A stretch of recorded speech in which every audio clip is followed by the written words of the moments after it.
I don't agree with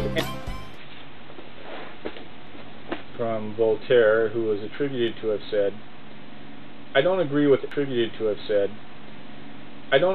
anything you say, but I'll die to defend your right to say that.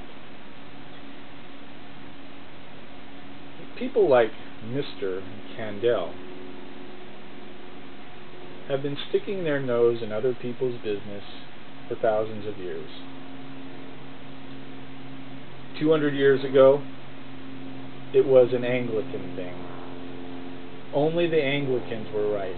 The Puritans were wrong, and the Puritans were forced to escape to the 13 colonies, which eventually became the United States, where we respect everyone's right to worship the way they worship, not the way we think everyone else should worship.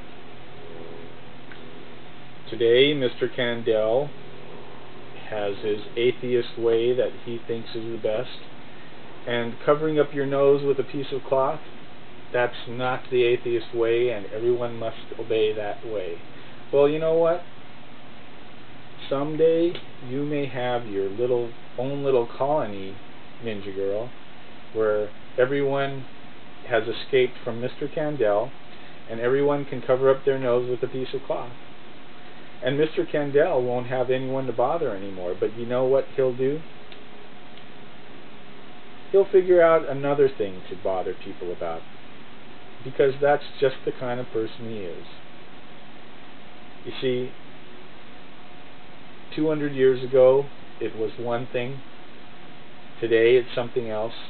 And tomorrow, believe me, he'll figure out something to bother someone else about and to try to shove it down their throat and stick his big, fat, ugly nose into somebody else's business. So don't concern yourself with idiots like Mr. Condell, because he'll never stop.